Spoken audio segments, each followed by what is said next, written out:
बिस्मिल्लाहिर्रहमानिर्रहीम। I am professor Abid Umar from Al Shifa college of pharmacy technician Multan. आज मुझे फार्मास्यूटिक्स बुक का एक टॉपिक है टैबलेट्स, वो जो है बेटा वो आप लोगों को डिस्क्राइब करना है। चलें इसको स्टार्ट कर लेते हैं। टैबलेट्स क्या होती हैं?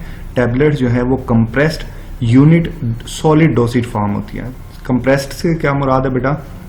बड़ा सिंपल सा वर्ड है। इसका मतलब ये होता है कि टैबलेट जो असल में पाउडर की शक्ल में होती है शुरुआत में ना, फिर इस टैबलेट का ये जो पाउडर होता है उसके ऊपर प्रेशर अप्लाई करके उसको इकट्ठा करके टैबलेट बना ली जाती है। तो इसलिए ये वर्ड इस्तेमाल हुआ है कि ये compressed unit solid dosage form होता है। अब ये डोसेज फॉर्म क्या होती है बेटा? टैबलेट के टॉपिक में आपको ये डोसेज फॉर्म के वर्ड का मीनिंग भी जो है वो समझना। चले मैं इसको समझा देता हूँ।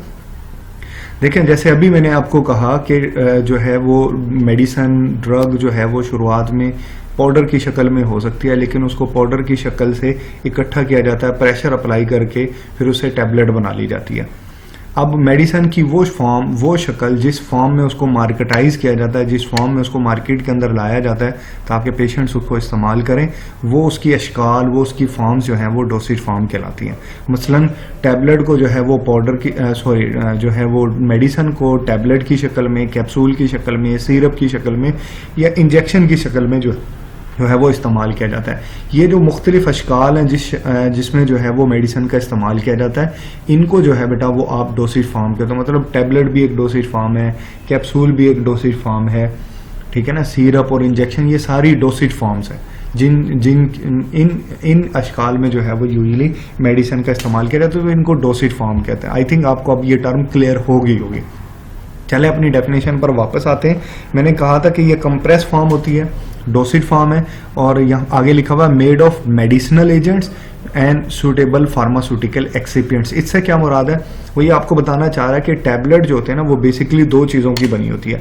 अब वो दो चीज़ें कौन कौन सी हैं वो देख लेते हैं। उसने एक कहा है कि ये मेडिसिनल एजेंट होगा और इसमें फार्मास्यूटिकल एक्सिपिएंट होता है। मतलब इसमें दो चीज़ें हैं, एक एक्टिव सब्सटेंस होता है और एक इनएक्टिव सब्सटेंस। एक्टिव सब्सटेंस तो वही चीज़ है ना जो असल में मेडिसिन है, जिस मकसद, मसलन जो है अगर आप पेन किलर को इस्तेमाल कर रहे हैं तो पेन किलर के लिए जैसे डिक्लोफेनिक है, ये एक्टिव सब्सटेंस है, इसने असल में दर्द को खत्म करना है, डिक्लोफेनिक ने। इसी तरह आप फीवर के लिए इस्तेमाल करें से पैरासीटामोल, तो ये जो पैरासीटामोल है ये एक्टिव ड्रग है, एक्टिव सब्सटेंस है, मेडिसिनल एजेंट है, ठीक है ना। इसी ने बुखार को कम करना है, दर्द को कम करना है। लेकिन इसके साथ साथ टैबलेट में सिर्फ यही एक्टिव सब्सटेंस और मेडिसिनल एजेंट के अलावा भी कुछ एक्स्ट्रा चीजें उसके अंदर मौजूद होते हैं, उनको कहते हैं फार्मास्यूटिकल एक्सिपिएंट। ये हेल्पर होते हैं। मीन इसने बुखार कम नहीं करना, इसने दर्द कम नहीं करना, लेकिन इसने दवाई की जो अफादियत है, दवाई का जो उसके जो फायदे हैं उसको उसने इंक्रीज कर देना, ठीक है ना, ताकि हमारे बॉडी के अंदर ये टैबलेट जो है वो सही काम करे। अब इनको फार्मास्यूटिकल एक्सिपिएंट कहते हैं। ये इनएक्टिव होते हैं। इनका वैसे तो इनका मेडिकली, मतलब आप यूँ कह लें कि इलाज में तो इनका कोई इतना खास किरदार नहीं होता, लेकिन ये जो है वो टैबलेट को हेल्प आउट करते हैं। अब ये मसलन कौन कौन से इसमें बाइंडिंग एजेंट्स होते हैं, मतलब जो टैबलेट के जो पाउडर फॉर्म है उसको इकट्ठा रखने में ये हेल्प करते हैं। इसी तरह ये लुब्रिकेंट्स होते हैं, डिसइंटीग्रेंट होते हैं। डिसइंटीग्रेंट होते हैं कि जब ये आपके मैदे में जाएगी तो ये बासानी तौर पर ब्रेक हो जाए। आप इसमें जैसे मुख्तलिफ कलर डाल देते हैं, ठीक है ना, ताकि टैबलेट मोर अट्रैक्टिव हो जाए। इसी तरह जो है वो फ्लेवरेंट्स डाले जाते हैं मुख्तलिफ जो है बेटा टेस्ट को डेवलप करने के लिए। तो ये हेल्पर्स हैं, ठीक है ना, जिनको आप फार्मास्यूटिकल एक्सिपिएंट कहते हो। ये सारे हेल्पर्स जो हैं वो जो है वो टैबलेट को ज़्यादा इफेक्टिव बना देते हैं, ठीक है ना। तो ये बात अब मेरा ख्याल अब आपको क्लियर हो गई होगी, ठीक है। तो अभी हमें बात जो है बेटा मैं सम अप कर दूं कि टैबलेट जो है ये कंप्रेस सॉलिड डोसेज फॉर्म होती है, जिसके दो कंपोनेंट होते हैं, दो हिस्से होते हैं। एक जो है बेटा वो एक्टिव सब्सटेंस होता है और एक इनएक्टिव सब्सटेंस होता है। इनएक्टिव सब्सटेंस को आप फार्मास्यूटिकल एक्सिपिएंट्स जो है वो कहते हो। चलें आगे चलते हैं, हम अपनी डिस्कशन को आगे लेकर चलते हैं। Advantages of tablets. टैबलेट के एडवांटेज क्या होता है, क्या फायदे होते हैं? देखो बेटा, इसमें पहला एडवांटेज लिखा हुआ है ईज ऑफ एडमिनिस्ट्रेशन। इसका मतलब ये है कि टैबलेट को इस्तेमाल करना बहुत आसान होता है, ठीक है ना। और इसमें कोई मतलब खास टेक्निक रिक्वायर्ड नहीं है कि इसको आपने ऐसे यूज़ करना है। ऐसे बड़ा सिंपल सा वे होता है कि टैबलेट को आप खोलें और उसको यूज़ कर लें। Surety of accurate dose. देखें, इसको ना टैबलेट का इस्तेमाल करने का एक फ़ायदा और भी है कि इससे डोज को मैयर करना, डोज जो है वो उसकी एक्यूरेसी आपको जो है वो मिल जाती है। मतलब आप डिफरेंट स्ट्रेंथ में टैबलेट आती है। से एक चीज़ की एक मेडिसिन है, उसकी जो डोज है डेली की वो 500 मिलीग्राम है, तो आप 500 मिलीग्राम की सिंपल एक ही टैबलेट इस्तेमाल कर सकते हो दिन भर में, या 500 मिलीग्राम आप नहीं, आप सुबह शाम यूज़ करना चाहते हो तो आप 250 मिलीग्राम की टैबलेट लें और वो सुबह शाम यूज़ कर लें, तो वो टोटल 500 मिलीग्राम हो जाएगी। तो डोज कैलकुलेशन में जो है ये बहुत हेल्प करती है।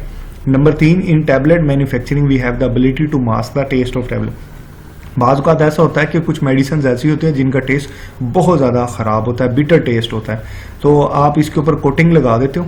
उस कोटिंग, जैसे शुगर कोटिंग, जैसे ब्रूफीन की टैबलेट के ऊपर ये पिंक कलर की कोटिंग होती है, ये कोटिंग असल में जो है वो इसके ऊपर, इसके अंदर शुगर होती है जो कि इसके टेस्ट को छुपा देती है, मास्क कर देती है, ठीक है ना। तो जब आप इसको जो इनगल्फ कर रहे होते हो तो इसका टेस्ट नहीं आपको मिलता, आप आसानी तौर पर उसको खा सकते हो। तो टेस्ट को छुपाने में हेल्प करती है। फिर डिफरेंट कलर्स फॉर्म में जो है वो टैबलेट बन जाती है। कलर में बनाने से ना ये अट्रैक्टिव होती है, खासकर बच्चों के लिए इसको खाना आसान हो जाता है। कलरफुल चीज़ होती है तो अट्रैक्शन डेवलप होती है, इसको खाने में ना आसानी हो जाती है। तो ये एडवांटेजेस ऑफ टैबलेट के अंदर आ जाएगा।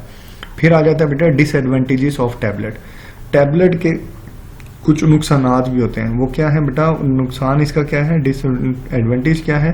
टैबलेट का डिसएडवांटेज ये होता है कि इसको बनाने का जो तरीक़ेकार है ना वो खासा एक्सपेंसिव है, कॉस्टली है, पैसे ज़्यादा लगते हैं, ठीक है ना। तो ये एक इसका डिसएडवांटेज है। और ये बच्चों के लिए भी जो है, या जो पेशेंट अनकॉन्शियस है, बेहोश है, ठीक है ना, उसके में भी जो है वो इस टैबलेट को आप इस्तेमाल नहीं, क्योंकि बच्चा टैबलेट का साइज़ बड़ा होता है, बच्चा इस टैबलेट को निगल नहीं सकता, तो इसीलिए बच्चों को फिर हम सिरप वगैरह देते हैं, सिरप देते हैं, ड्रॉप्स देते हैं, टैबलेट उसको इसलिए नहीं दी जाती। फिर अगर उसको फर्ज कर लो टैबलेट देनी भी है तो टैबलेट को हमें दोबारा से ग्राइंड करना पड़ता है, तो पाउडर से टैबलेट में बदलने के जो फ़वायद थे फिर वो उसको नहीं मिलेंगे। अनकॉन्शियस पेशेंट, जो मरीज बेहोश है, आप उसको भी टैबलेट नहीं दे सकते, वो टैबलेट नहीं खा पाएगा, ठीक है ना। तो ये बेटे जो है वो डिसएडवांटेज होते हैं टैबलेट के। चलें, उसके बाद जो है वो different type of the tablets, मुख्तलिफ इकसाम होते हैं टैबलेट्स की। सबसे पहली जो टाइप होती है वो है कंप्रेस टैबलेट। जैसे अभी मैंने आपको शुरुआत में ही बताया था कि टैबलेट असल में जो टैबलेट से पहले एक पाउडर होता है, फिर उसको कंप्रेस किया जाता है। ये ना हमारे पास एक कंप्रेशन मशीन होती है, इसमें क्या होता है कि पाउडर को यहाँ पे रखा जाता है और ये पंच है, ये पंच जो है बेटा ऊपर से हम प्रेशर मारते हैं, ये पंच जो है वो उस पाउडर के साथ टकराता है और वो पाउडर इकट्ठा होके कंप्रेस होके जो है वो टैबलेट की शक्ल अख्तियार कर लेता है। तो इस वजह से टैबलेट को कंप्रेस्ड टैबलेट कहा जाता है। सिंगल कंप्रेशन देते हैं, एक ही दफ़ा प्रेशर अप्लाई किया जाता है और पाउडर इकट्ठा होकर टैबलेट बन जाती है। इसमें दोनों इंग्रेडिएंट डाल दिए जाते हैं, एक्सिपिएंट भी डाल दिए जाते हैं और मेडिसिनल एजेंट भी डाल दिए जाते हैं।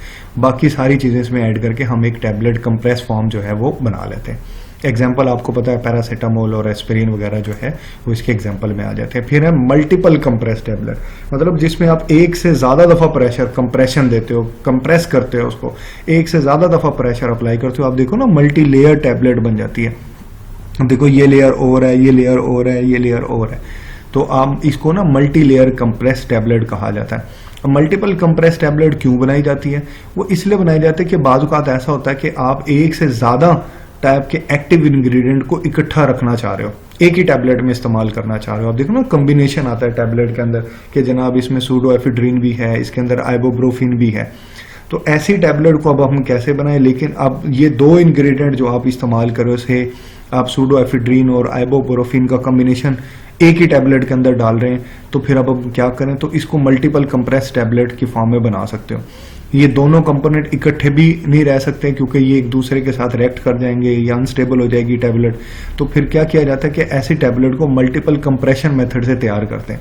कि आप क्या करते हो कि पहले से आपने सूडोएफिड्रिन को पहले डाला और एक प्रेशर अप्लाई किया, वो इकट्ठी होगी, फिर दूसरा पाउडर डाला आइबोब्रोफिन का और फिर उसके ऊपर प्रेशर अप्लाई किया, तो दो अलग-अलग लेयर बन जाएंगी। मीन दो इंग्रेडिएंट इकट्ठे भी हैं, एक ही टैबलेट के अंदर हैं और वो एक दूसरे के साथ रिएक्ट भी नहीं करेंगे। तो इस तरीके से जो है वो मल्टीपल कंप्रेशन टैबलेट जो है बेटे वो बना ली जाती है। इसके बड़े फायदे होते हैं। इसके अंदर क्या होता है कि ज्वाइन किया जाता है, 2 और मोर टैबलेट को इकट्ठा करके बना लिया जाता है। Tablets with in a tablet, आप देखते हो कि टैबलेट के अंदर टैबलेट है। जैसे नॉर्जेसिक की पेन किलर ये टैबलेट है, नॉर्जेसिक की टैबलेट जो है बेटा वो मल्टीपल कंप्रेस टैबलेट जो है वो होती है। थोड़ा सा बेटा मैंने इसको थोड़ा सा सिंपल फॉर्म में आपको बताया है ठीक है। ये फार्मेसी टेक्नीशियन लेवल के लेवल के ऊपर आके मैंने आपको तो उर्दू के अंदर जो है ये इसकी एक्सप्लेनेशन इसी वजह से दी है ताकि आप इसको घर बैठ के आसानी से समझ सकें। आपको अगर मज़ीद लेक्चर भी सुनने हैं, मज़ीद देखने हैं बेटा, तो हमारा जो ऑफिशियल पेज है अल-शिफा कॉलेज ऑफ फार्मेसी टेक्नीशियन का फेसबुक के ऊपर, उसके ऊपर उसको आप लाजमी ज्वाइन करें। आपको बाकी लेक्चर्स भी इंशाल्लाह उसके ऊपर मिलेंगे। थैंक यू, अल्लाह हाफिज़, अपना ख्याल रखिएगा।